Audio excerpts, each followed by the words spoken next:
14. After 2 days was the feast of the Passover and of unleavened bread. And the chief priests and scribes sought how they might take him by craft and put him to death. But they said, Not on the feast day, lest there be an uproar of the people. And being in Bethany, in the house of Simon the leper, as he sat at meat, there came a woman, having an alabaster box of ointment of spikenard, very precious, and she brake the box, and poured it on his head. And there were some that had indignation within themselves, and said, Why was this waste of ointment made? For it might have been sold for more than 300 pence, and have been given to the poor. And they murmured against her. And Jesus said, Let her alone. Why trouble ye her? She hath wrought a good work on me. For ye have the poor with you always, and whensoever you will, you may do them good. But me ye have not always. She hath done what she could. She is come aforehand to anoint my body to the burying. Verily I say unto you, wheresoever this gospel shall be preached throughout the world, this also that she hath done shall be spoken of for a memorial of her. And Judas Iscariot, one of the 12, went unto the chief priests to betray him unto them. And when they heard it, they were glad, and promised to give him money. And he sought how he might conveniently betray him. And the first day of unleavened bread, when they killed the Passover, his disciples said unto him, Where wilt thou that we go, and prepare that thou mayest eat the Passover? And he sendeth forth 2 of his disciples, and saith unto them, Go ye into the city, and there shall meet you a man bearing a pitcher of water. Follow him. And wheresoever he shall go in, say ye to the goodman of the house, The Master saith, Where is the guest chamber, when I shall eat the Passover with my disciples? And he will show you a large upper room, furnished and prepared. There make ready for us.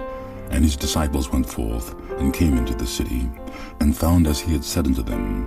And they made ready the Passover. And in the evening he cometh with the 12. And as they sat and did eat, Jesus said, Verily I say unto you, one of you which eateth with me shall betray me. And they began to be sorrowful, and say unto him one by one, Is it I? And another said, Is it I? And he answered and said unto them, It is one of the 12 that dippeth with me in the dish. The Son of Man indeed goeth, as it is written of him, but woe to that man by whom the Son of Man is betrayed. Good were it for that man, if he had never been born. And as they did eat, Jesus took bread, and blessed, and brake it, and gave to them, and said, Take, eat, this is my body. And he took the cup, and when he had given thanks, he gave it to them, and they all drank of it. And he said unto them, This is my blood of the New Testament, which is shed for many. Verily I say unto you, I will drink no more of the fruit of the wine, until that day that I drink it new in the kingdom of God. And when they had sung an hymn, they went out unto the Mount of Olives. And Jesus saith unto them, All ye shall be offended because of me this night. For it is written, I will smite the shepherd, and the sheep shall be scattered. But after that I am risen, I will go before you into Galilee. But Peter said unto him, Although all shall be offended, yet will not I. And Jesus saith unto him, Verily I say unto thee, that this day, even in this night, before the cock crow twice, thou shalt deny me thrice. But he spake the more vehemently, If I should die with thee, I will not deny thee in any wise. Likewise also said they all. And they came to a place which was named Gethsemane. And he saith to his disciples, Sit ye here, while I shall pray. And he taketh with him Peter and James and John, and began to be sore amazed, and to be very heavy, and saith unto them, My soul is exceeding sorrowful unto death. Tarry ye here and watch. And he went forward a little, and fell on the ground, and prayed that, if it were possible, the hour might pass from him. And he said, Abba, Father, all things are possible unto thee. Take away this cup from me. Nevertheless, not what I will, but what thou wilt. And he cometh, and findeth them sleeping, and saith unto Peter, Simon, sleepest thou? Couldest not thou watch 1 hour? Watch ye and pray, lest ye enter into temptation. The spirit truly is ready, but the flesh is weak. And again he went away and prayed, and spake the same words. And when he returned, he found them asleep again, for their eyes were heavy, neither wist they what to answer him. And he cometh the third time, and saith unto them, Sleep on now, and take your rest. It is enough, the hour is come. Behold, the Son of Man is betrayed into the hands of sinners. Rise up, let us go. Lo, he that betrayeth me is at hand.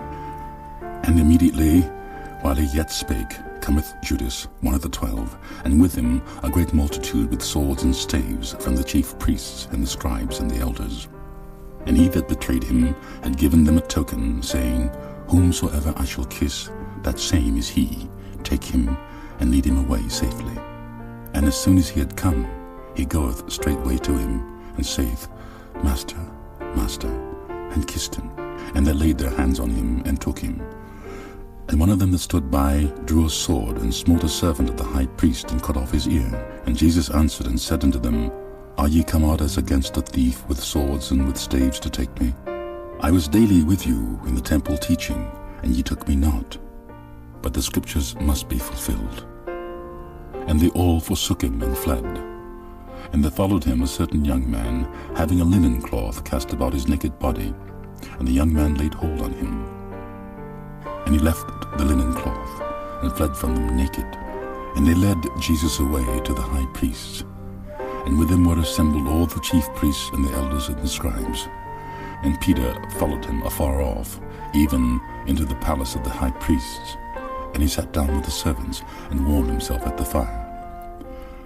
And the chief priests and all the council sought for witness against Jesus to put him to death, and found none. For many bare false witness against him, but their witness agreed not together.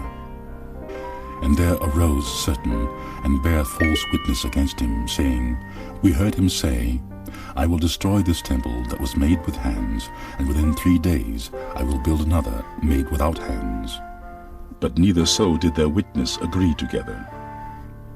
And the high priest stood up in the midst, and asked Jesus, saying, Answerest thou nothing?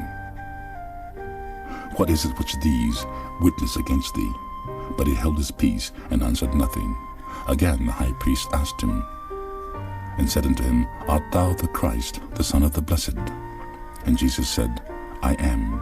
And ye shall see the Son of Man sitting on the right hand of power, and coming in the clouds of heaven. Then the high priest rent his clothes, and saith, What need we any further witness? Ye have heard the blasphemy. What think ye? And they all condemned him to be guilty of death. And some began to spit on him, and to cover his face, and to buffet him, and to say unto him, Prophesy. And the servants did strike him with the palms of their hands. And as Peter was beneath in the palace, there cometh one of the maids of the high priest. And when she saw Peter warming himself, she looked upon him and said, And thou also wast with Jesus of Nazareth. But he denied, saying, I know not, neither understand I what thou sayest. And he went out into the porch, and the cock crew. And the maid saw him again, and began to say to them that stood by, This is one of them. And he denied it again. And a little after, they that stood by said again to Peter, Surely thou art one of them. For thou art a Galilean, and thy speech agreeth thereto. But he began to curse and swear, saying, I know not this man of whom ye speak. And the second time the cock crew. And Peter called to mind the word that Jesus said unto him, Before the cock crow twice, thou shalt deny me thrice. And when he thought thereon, he wept.